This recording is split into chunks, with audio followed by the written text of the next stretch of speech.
welcome to this Moho Crafts video of how to make your beeswax wraps. So in your kit you have got your little bag of beeswax, you've got your fabric, you've got some lovely detailed and clear instructions, and you've got some greaseproof paper. So you're going to get all those ready and we'll get going. Now this is my old craft ironing board cover and it's got quite a lot of wax on it. So if you have a nice posh ironing board cover that you iron clothes on, you might want to put a tea towel or an old sheet or something down just to soak up any excess wax, because it will go back into your clothes if you get any on the ironing board, and that's not ideal. So the first thing we're going to want to do is take your greaseproof paper and unfold it. I've used this quite a few times before. You can use it and reuse it. It's very eco-friendly. So just use it until it kind of disintegrates, really. Right, so we put greaseproof paper down. You want it ideally the shiny side up. It's not easy to show it on this, but so the shiny side up, that's the more greaseproofy side, I suppose. Right, so spread out your fabric. It doesn't really matter which way up. You're then going to take your beeswax and we're going to just spread it around here. Now it's better to put on not enough initially than to put on too much, because we can always add more, but you can't extract it once you've ironed it, and you can sometimes get like clumpy bits of beeswax and nobody wants that. So I'm just going to dot them around. Official guidance recommends 1 pellet per 2 centimetres square, but nobody's got time to measure that out, so just kind of dot them around a bit like this.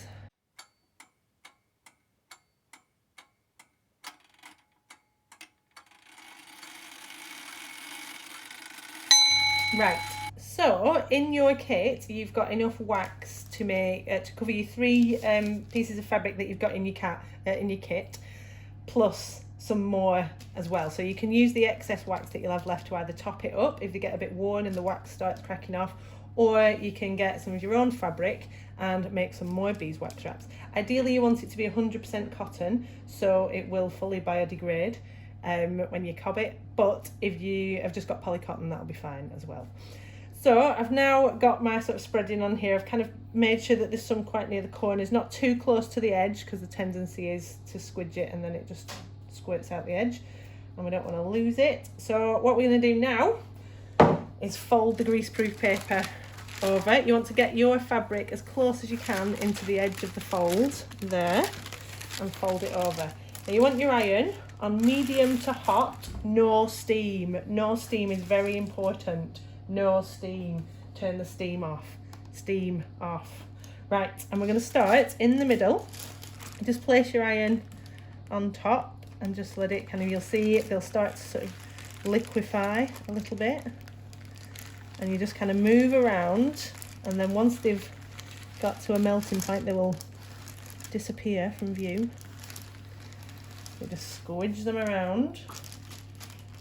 So melt them all first of all.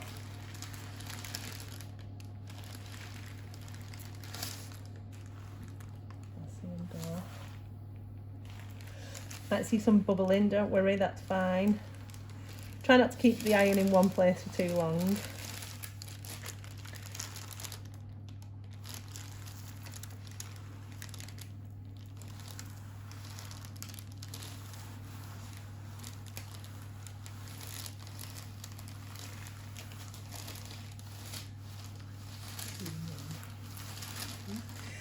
So when you've kind of melted all your pellets, you'll be able to see, if I kind of push my iron along, you can see the liquid wax kind of moving around, and then that's what you want to do. You want to move the wax so that it's all particularly towards like the edges. Don't worry if it sort of squirts off the edges into the greaseproof paper. This is why you don't want to have greaseproof paper that's too small, because it will. So don't worry, as you see here, it's coming sort of out the paper a little bit, but that's fine because it means that all the edges will be done. So, oh, I've got some unmelted ones up there. So you just kind of melt and gently squish, kind of distribute the wax nicely. I'm quite happy with that side at the moment. Looks all right there. So when you've done one side, flip the whole thing over like this, and then you should be able to see, so you can see here there's a slightly lighter bit, so it means I need to get a little bit more squidge down this way. So if I just put my iron on to melt it a bit, squidge, squidge, squidge, squidge, squidge. There you go. Let's give it a quick do over this side.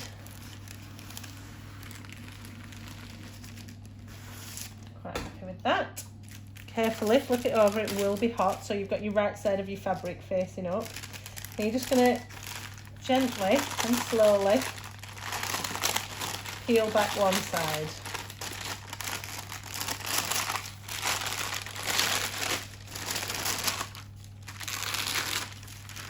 And just do a quick inspection, check there's no gaps anywhere.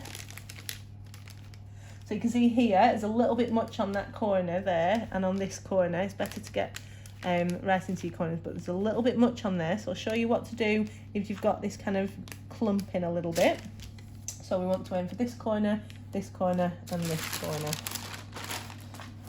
So we're just going to just heat it up again, and you just kind of squidge it off the edge of it so that it goes onto the paper. Don't worry, you won't be wasting it. Everything we can reuse the wax on the paper.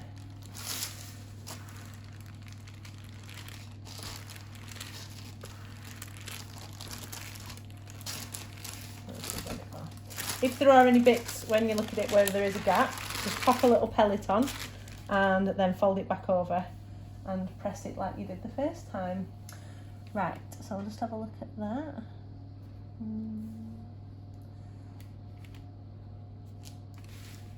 Quite happy with that there. Don't think I've missed any little bits. Don't worry about your threads down the edge. What we can do is afterwards, if you've got pinking shears, you can pink it or you can just cut it. It's easier to cut it once it's been waxed because then it won't fray. If you cut it before it's been waxed, it will continue to fray. So I'm quite happy with that. So I'm just going to let it cool down for a while now. Just leave that there. This is nice and cool now. It's just sort of lukewarm, but it's cool enough to touch, so that's fine. I'm going to start at one corner, and it should come off fairly easily. Try to push the paper down at the back as opposed to sort of curling up the beeswax wraps too much.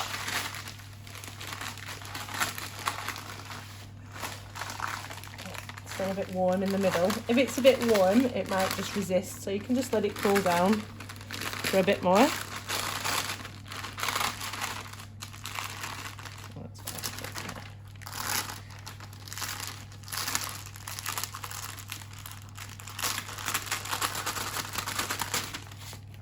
Okay, so there you have your completely waxed beeswax wraps.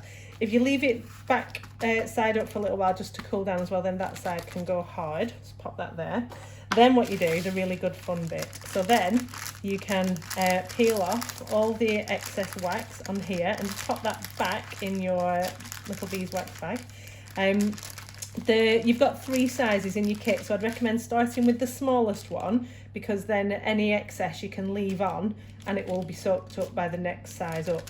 Whereas if you start the big one, you're going down, down, down. So there'll be some really good bits like this that you just can kind of peel off in a big lump. A bit like stripping wallpaper or picking stamps. Peeling glue off your hands in the classrooms of the 80s. And then, so with these bits, just collect it all together and pop it into your bag with all the other bits. Lovely, lovely. So then when you're using your beeswax wrap, all you need to do, get rid of that. To use it, I'll demonstrate with the one I made earlier, just for, so it's cooled down. So here we've got a beeswax wrap made a while ago. So if I wanted to seal my jar of beeswax, I put it over the top, scrunch it down, hold it in place around whatever you're wrapping up, and the warmth of your hands will mould it to the item that you want to seal. There you go, it's quite secure. And then when you're finished with it, so it does say on your instructions, do not use on raw fish or meat because some of the bacteria might stay in the fabric. So no raw fish or meat, but you can use it on cheese, fruit, veg, out your fancy really, sandwiches. And then when you've finished with it, to clean it, just sort of give it a straighten off, you can either just dunk it through only lukewarm soapy water. If it's too warm, the wax will melt and it'll go a bit squidgy. Or you can just get a little bit of like antibacterial spray and give it a wipe down on both sides. Pop it on your draining board, leaning against something to dry, and then it's ready to use again. If you start to see little cracks and things like this, don't worry, it'll be fine. Just keep going until you feel that it's no longer sort of airtight, and then you can freshen it up using exactly the same method. Just pop in a few of your little pellets just to freshen up any bits that you need. Or you can put it in your bin with good conscience that it will totally decompose and leave no trace on the earth. All right, thank you. Bye bye.